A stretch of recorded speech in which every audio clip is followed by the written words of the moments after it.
Donald Trump এক সপ্তাহ আগে বলেছে আমি শপথ নেওয়ার পরে গাজা আর ফিলিস্তিনকে জাহান্নাম তৈরি করব। এখন বর্তমানে পৃথিবীর সবথেকে বড় সুপার পাওয়ার, তার নাম হচ্ছে, দুনিয়ার সুপার পাওয়ারের নাম হচ্ছে আমেরিকা, যার কাছে ৪৪২৮টা পরমাণু বোমা আছে, যার কাছে কয়েক হাজার যুদ্ধ বিমান আছে, যার কাছে কয়েক লাখ ড্রোন আছে, যার কাছে কয়েক লাখ খালি সেনা আছে, তারপরেও আল্লাহর কুদরতের কাছে হাঁটু গাড়তে হয়েছে, তার নাম আল্লাহ। ক্যালিফোর্নিয়া যে আগুনটা লেগেছে, আল্লাহ যে চিঙ্গারি লাগিয়েছে, যেমন তেমন চিঙ্গারি লয়, ৪০,০০০ একর এলাকা জুড়ে আগুন লেগে গেছে। সব থেকে আমেরিকার দামি শহর ওই ক্যালিফোর্নিয়ায় হলিউড, যেখানে হলিউডের নায়ক নায়িকারা বসবাস করে, এক একটা বিল্ডিং গলে গলে পড়েছে। সব থেকে দামি বাড়ি, একজন হলিউডের ডাইরেক্টর, তার বাড়িটা সব থেকে দামি, ১২,০০০ কোটি টাকার বাড়ি। কত বললাম? ভারতের মুদ্রায় ১২,০০০ কোটির বাড়ি আগুনে ঝোঁকা হয়ে আল্লাহ তাআলা গলিয়ে নামিয়ে দিয়েছে। আর সুপার পাওয়ারকে বুঝিয়েছে, সুপার পাওয়ার পৃথিবীতে কেউ নেই, একমাত্র সুপার পাওয়ার হচ্ছে রব্বুল আলামিন। জোরে বলুন সুবহানাল্লাহ। এর উপরে সুপার পাওয়ার কেউ নেই। যারা শক্তি দেখাচ্ছেন, যারা বল দেখাচ্ছেন, তাতে পার্টির বল হোক, শক্তি হোক, চেয়ারের বল হোক, পয়সার বল হোক, শরীরের শক্তি হোক, আমার আল্লাহ যেদিনে ধরবে ফেরাউনের মতো রসটা বের করে ছেড়ে দেবে। ফেরাউন এসেছিল মুসাকে মিটানে, খুদ মিট গয়ে। নমরুদ এসেছিল ইব্রাহিমকে জ্বালাতে, আল্লাহ তাকে একটা মশার দ্বারা মৃত্যু দিয়েছে। জোরে বলুন সুবহানাল্লাহ। যে আল্লাহ একটা মশার দ্বারা মৃত্যু দিতে পারে, তারা আবার ফুটানি কিসের করে? বড় কষ্ট লাগে শুনেলেন, তাহলে কি ও সব থেকে বড় মুসলমান? কে বলল আপনাকে? মাথা ঠুকার নাম ঈমান নয়, এটা মাথায় রাখবেন। মাথা সবাই ঠুকে। বর্ষাকালে দেখবেন মাঠে যখন পানি জমে আর চাষাবাদ হয়, বগ দেখবেন মাথা ঠুকে, ঠুকে না? ঠুকে না? ওই বগের মাথা ঠুকা দেখে কোন লোক যদি বলে শালা বগটা নামাজ পড়ছে, তাকে পাগল বলবে না? বলবে না। বগ কিন্তু নামাজ পড়ার লেগে মাথা ঠুকেনি, ও মাছ খুঁজছে ঠুকে ঠুকে। এই বগের মতো মাথা ঠুকা মাল আমাদের মসজিদে গাদা আছে, আছে না? নাই? তা না হলে মসজিদ থেকে, মসজিদের দরজা থেকে কখনো জুতো চুরি হয় জুম্মার দিনে? তার মানে কি নামাজিরা চোর? না, চোর নামাজি সেজে আসে, নামাজি কখনো চোর হতে পারে? প্রকৃত যারা ইমানদার, যারা মুমিন, তারা চোর লয়, চোর নামাজি সেজে। ওই জন্যই তো আমাদের দেশে, আপনারা সবাই একবার হাত তুলে বলুন তো, আমরা সবাই কোরআনকে সবাই বিশ্বাস করি না? করি না? সকলে জোরে বলুন ইনশাআল্লাহ। আল্লাহু আকবার।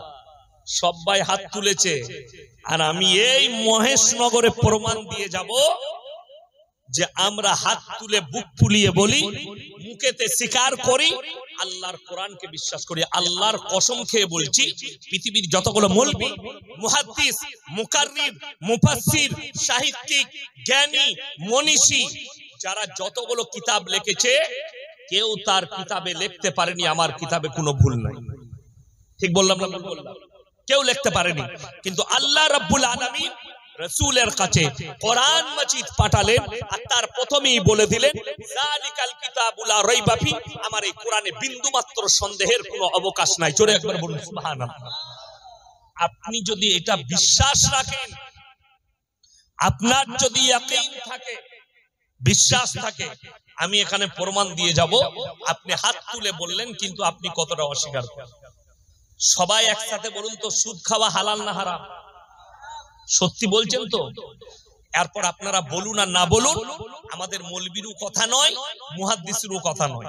কোরআনে স্পষ্ট আছে ওয়াহাল্লাল্লাহুল বাইয়া ওয়া হাররামার রিবা, সুদকে হারাম করেছি, ব্যবসাকে হালাল করেছি। জোরে বলুন সুবহানাল্লাহ।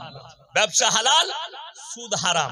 তার মানে এই চাপড়া থানা, এটা চাপড়া থানা পড়ছে বলা, তাই তো? চাপড়া থানা, ওই পাটটা পেরিয়ে গেলেই নাকাশি পাড়া, তাই না? নদীর পাটটা। আচ্ছা আপনারা বলুন যে এই এলাকায় একটাও তাহলে সুদখোর নাই? কোরআনে হারাম। এই মজমাতে অনেক মাল বসে আছে, ঠিক বললাম না ভুল বললাম? হ্যাঁ, এই সকাল বেলায় চায়ের দোকানে ওই মাল কটায় আমাকে গাল দিবে, ওকে আবার দাওয়াত দেয় বাজে হুজুরবে, ওই মাল কটা গাল দিবে। তোরা গাল দিলে কোরআনের আয়াত পাল্টাবে? পাল্টাবে না। রাসূলের হাদিস পরিবর্তন হবে? হবে না। এটা আমাদের ভাষা নয়, কোরআনের ভাষা। তুমি বলছো কোরআনকে বিশ্বাস করি, কোরআনে সুদকে হারাম করেছে।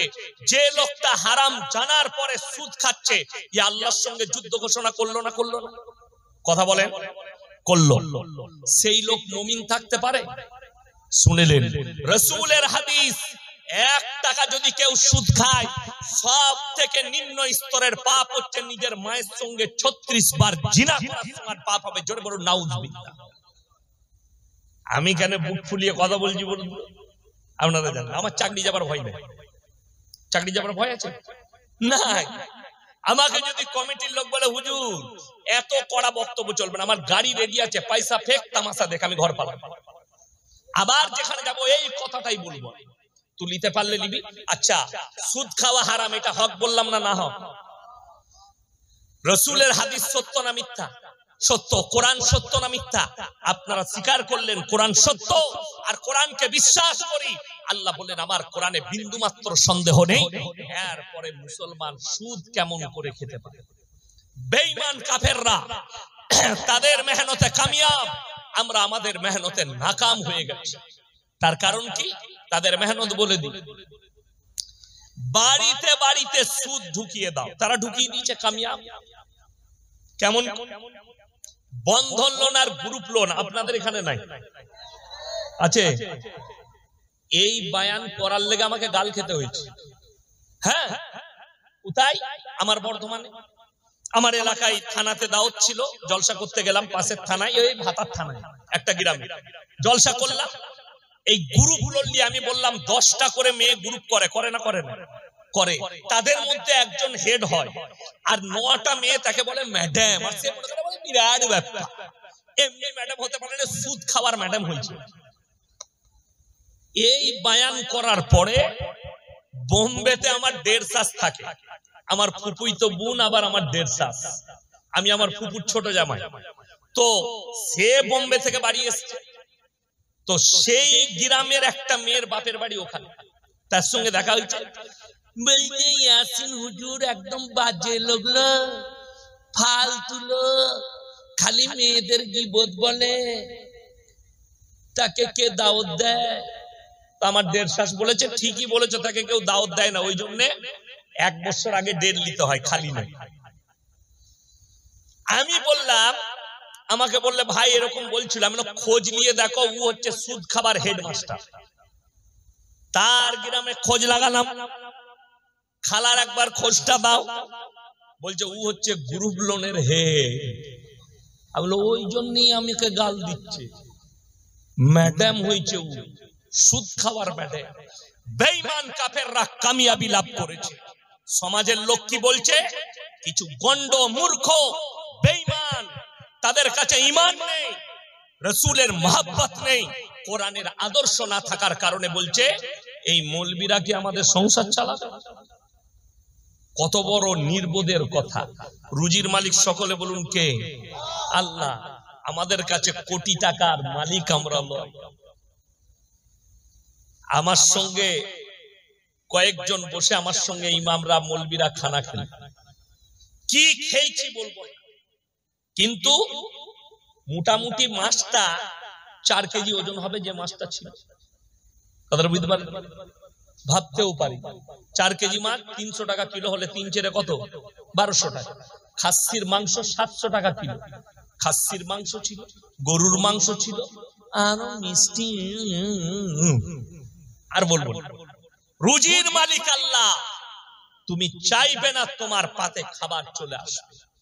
তোমার এই বিশ্বাসটা না থাকার কারণে তোমাকে সুদের উপরে বিশ্বাসী হতে হয়েছে। রুজির মালিক আল্লাহ। এই হালাল রুজি শুনেলেন। আপনি মনে করছেন হুজুরকে দাওয়াত দিব, দিয়ে দোয়া করব। এইখানে মুমতাজ ভাই দোয়া করে গেল, ইয়াসিন ভাই দোয়া করবে, শুধু আমি নয়, আমার পরে যতগুলো যদি আসমান থেকে ফেরেশতা আনেন আর যদি দোয়া করতে চান, আল্লাহর কসম করে বলছি, প্রথম শর্ত দোয়া কবুলিয়াতের জন্য হালাল খাবার। এইটা যদি আপনার কাছে না থাকে, আপনার দোয়া কবুল হতেই পারে আপনার কাছে না। অনেক মুমিন ব্যক্তি মনে মনে করে, আপনি মনে মনে ভাববেন আমি নামাজ পড়ি, আমি রোজা রাখি, আমি হালাল খাই, আমি অন্যায় করি না, কিন্তু আমি দোয়া করি, আমার কাছে বরকত নাই কেন? বরকত হবে কি করে? আপনি দোয়া করছেন আল্লাহ আমাকে বড় লোক করে দাও। দেখেন বাংলাদেশের এক চাচা নামাজ পড়তে গিয়েছে মসজিদে, মুখে দাঁড়িয়ে আছে, আল্লাহ গো এক ঘর লটারি কেটেছি, আল্লাহ 1 কোটি ফেলি দিও, যদি পড়ে যায় আল্লাহ তোমার ঘর থেকে জীবনে বেরোবে না। এই দোয়া কোনো মসজিদে করা যায়? লটারি হারাম না হালাল? হারাম। ওই নির্বোধকে কে বুঝাবে যে হারাম দোয়া আল্লাহর কাছে কি করে কবুল হবে?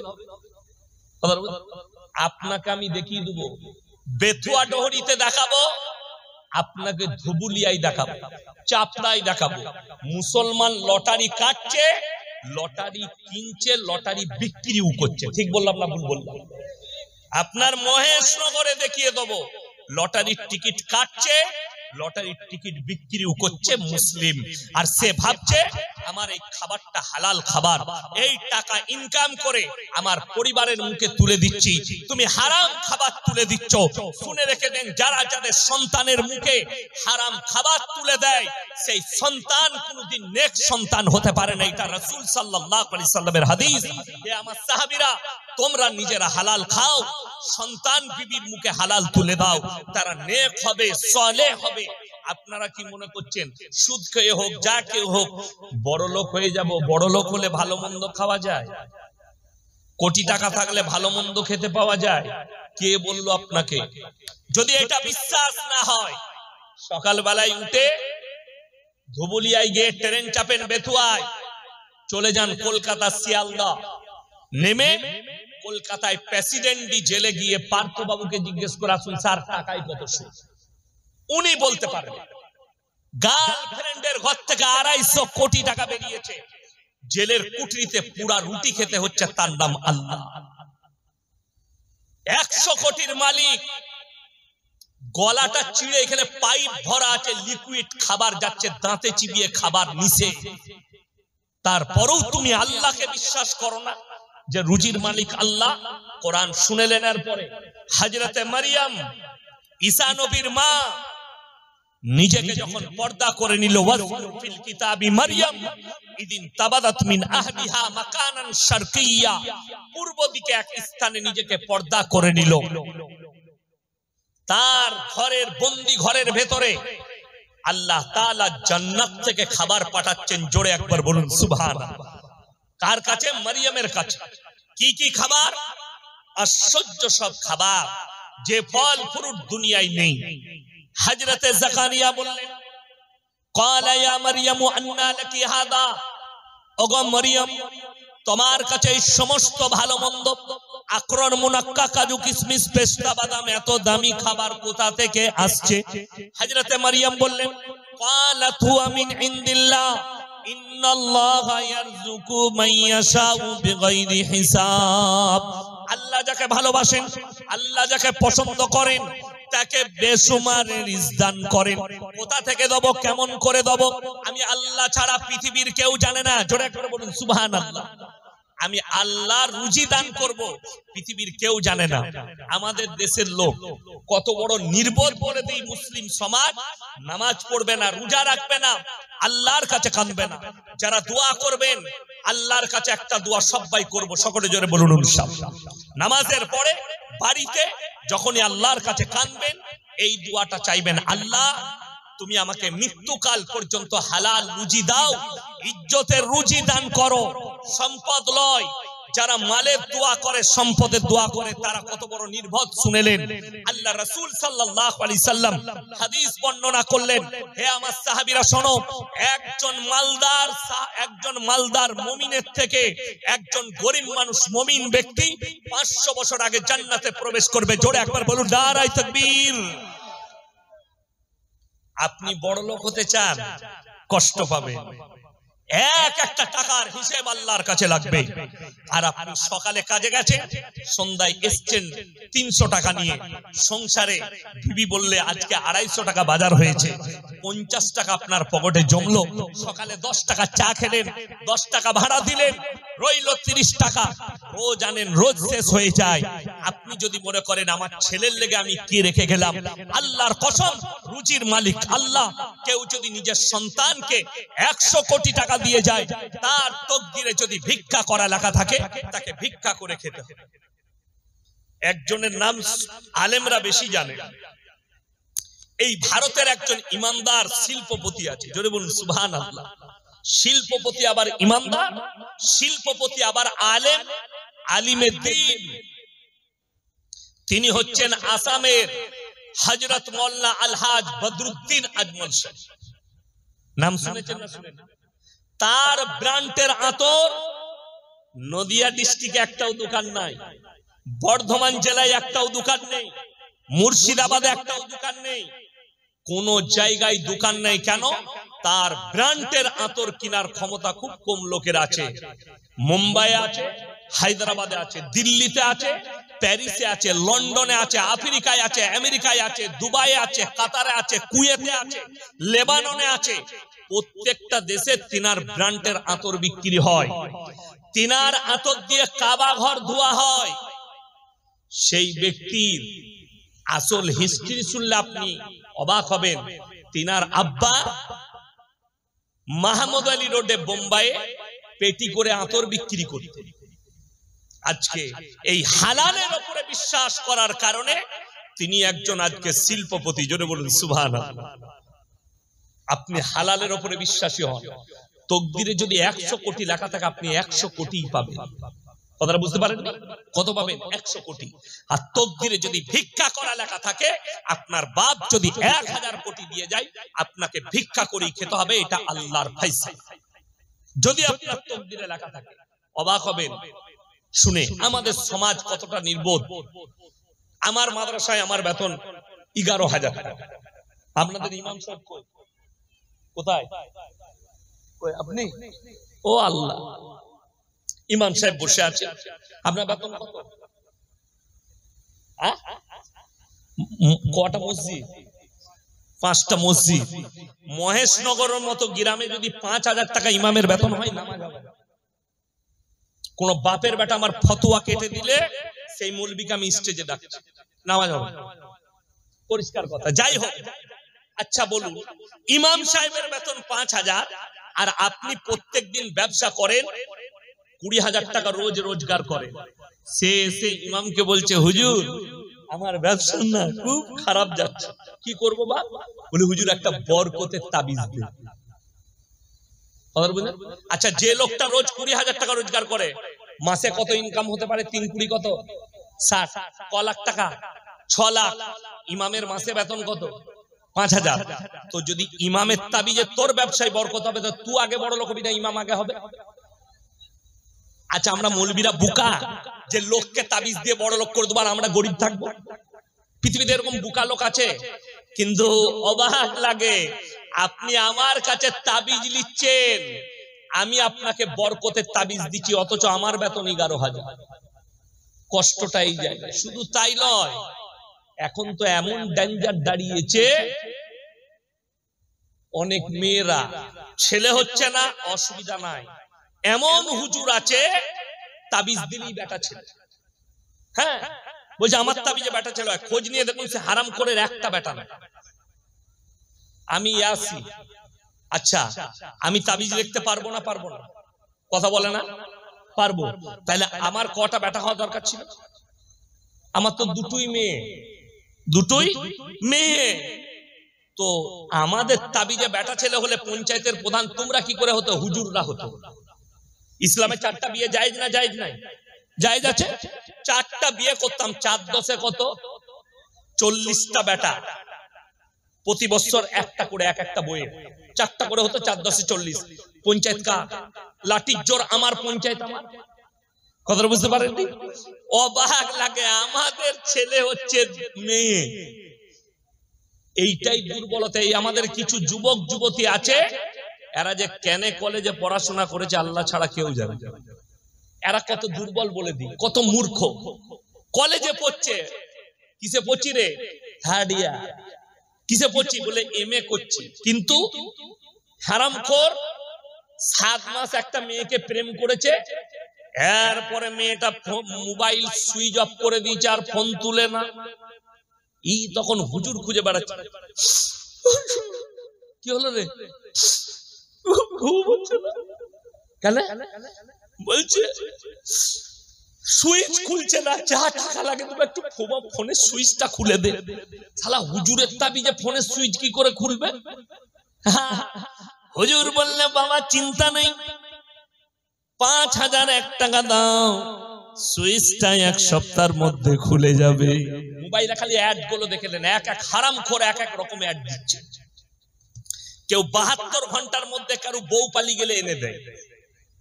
আমি একজনকে ফোন করেছিলাম কলকাতায়, বাবাটার নাম করব না, তাকে সবাই চিনে যাবে। কেন? অনেকজন শুনবে আমার জলসা। তাকে বলছি ভাই তুমি বশীকরণ করতে পারো? বলে হ্যাঁ। মেয়ের নাম বলুন, কাকে বশ করতে হবে?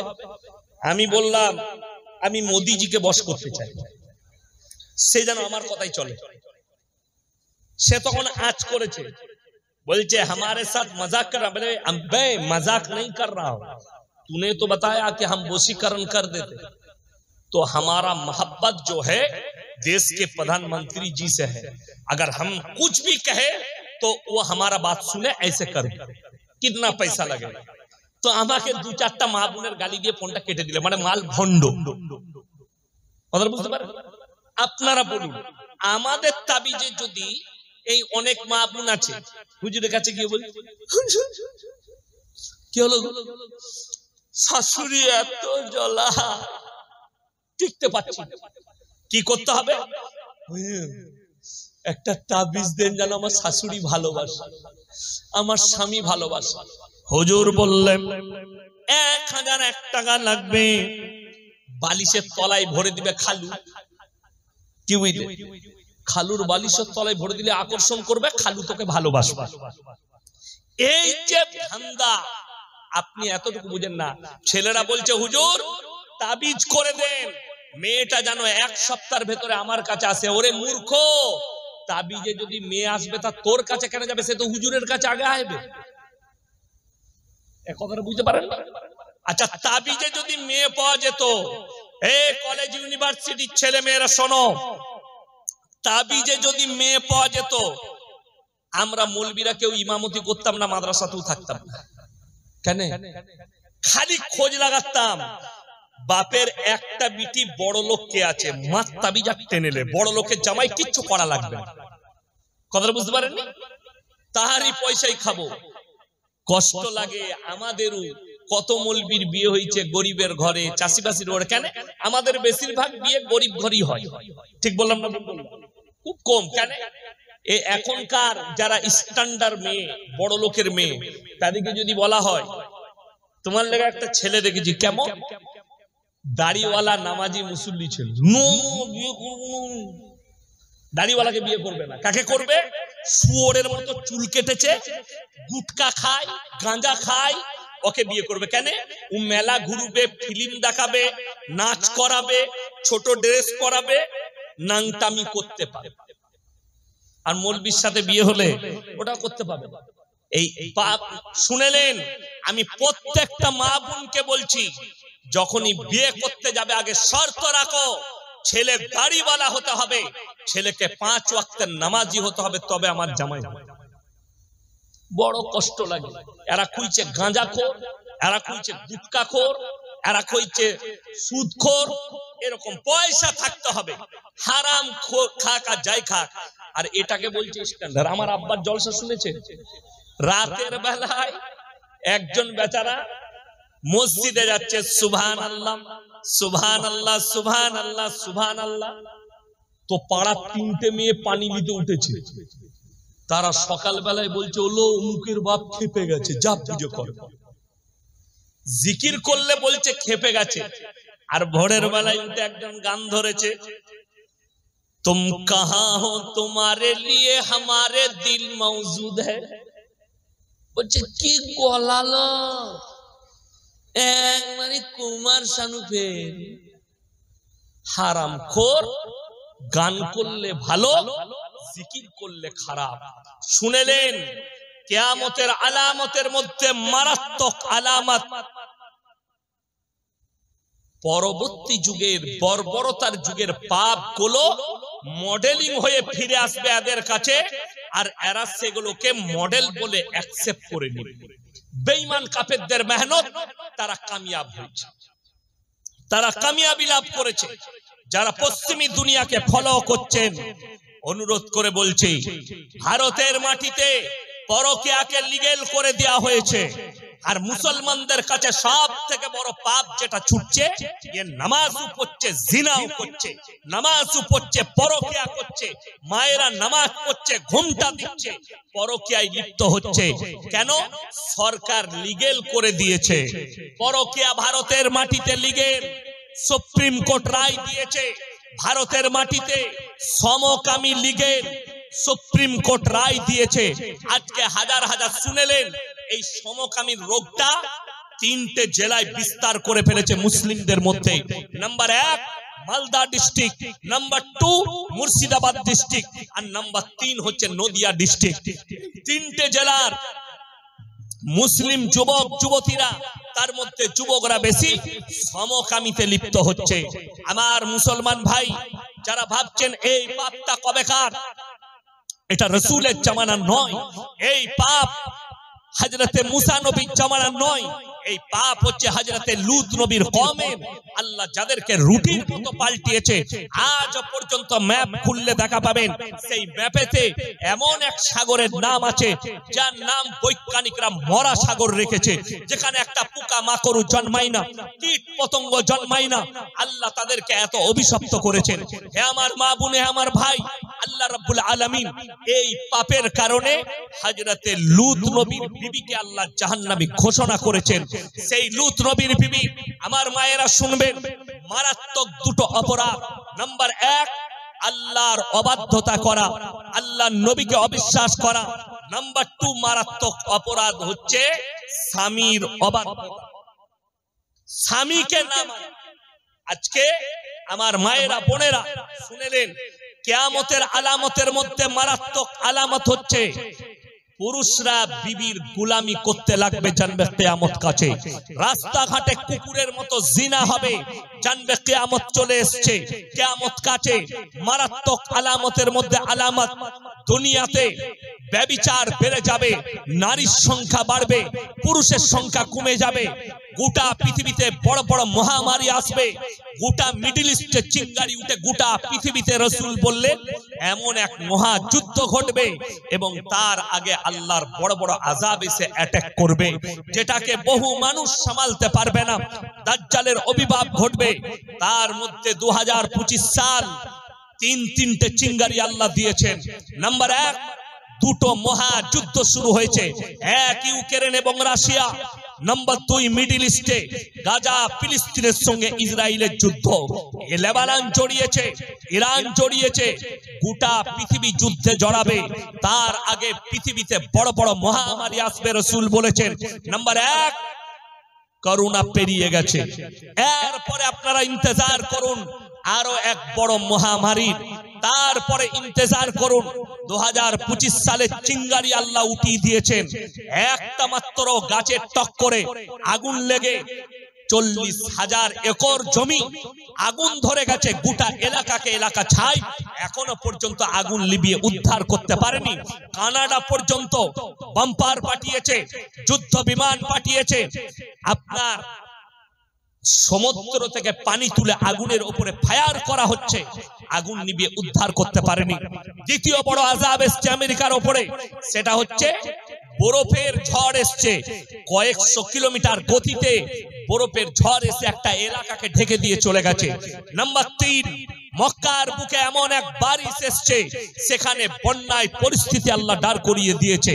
শুনে রেখে দেন হে আমার মুসলমান ভাই, আজকে বহু মুসলমান ঈমান হারাচ্ছে, তার মূল কারণ হচ্ছে কোরআনের আদর্শ থেকে সরে যাওয়া, রাসূলের আদর্শ থেকে সরে যাওয়া। একটা মোবাইলের দাম 30,000, 15,000, 20,000। মানুষ খেটে খায়, কিন্তু একটা মোবাইল কিনতে তার কষ্ট হয় না। দুঃখের বিষয়, খেটে খায়, ধার দেনা করে, বন্ধন লোন নিয়ে, গ্রুপ লোন নিয়ে, নাতি নাতনিকে, মেয়েকে, সন্তানকে এই সুদের উপরে টাকা নিয়ে মোবাইল কিনে দিচ্ছে। দুঃখের বিষয়, আপনার বাড়িতে একটা কোরআন নাই। দুঃখের বিষয়, আপনার বাড়িতে একটা মানে কোরআন নেই। আপনি আপনার সন্তানকে, আপনার মেয়েকে নামাজ শিক্ষার বইটা হাতে ধরাতে পারলেন না, আপনার মেয়েকে নামাজের তারবিয়ত দিতে পারলেন না। যেটা হাদিসের মধ্যে আছে, 7 বছর বয়স হলে সেই বাচ্চাকে তুমি নামাজের তারবিয়ত দাও, মসজিদের পেছনের কাতারে দাঁড় করাও, দ্বীনি শিক্ষা দাও। আজকে সরে গেছে, ওই জায়গা থেকে সরে গিয়ে আপনার কাছে যেটা এসছে সেটা হচ্ছে দুনিয়াদারি। আর এই দুনিয়াদারির কারণে বেঈমান কাফেরদের পাপগুলো আপনি অ্যাকসেপ্ট করছেন। তা না হলে মুসলমান 25শে ডিসেম্বর পালন করতে পারে না, তা না হলে মুসলমান 1 জানুয়ারি পালন করতে পারে না, তা না হলে মুসলমান 1 মাঘ কাজী সাহেব পালন করতে পারে না। বহু জায়গায়, নদিয়ায়, মুর্শিদাবাদে, আমার বর্তমানে বাঁকুড়া, পুরুলিয়ায় কাজী সাহেবের ওরস, এই দিনে ফিস্টি করে খায়। 1 মাঘ হারাম, শরীয়ত সম্মত, ইসলামী শরীয়তে মেলা বসানো হারাম। এই জায়গা থেকে আপনি যখন সরে গেছেন, আপনার কাছে বিপদ এসছে। রাসূল সাল্লাল্লাহু আলাইহি সাল্লামকে আল্লাহ বললেন, হে আমার নবী শোনো, পৃথিবীর মানুষকে জানিয়ে দাও তোমার উম্মত উম্মতিকে যেদিনে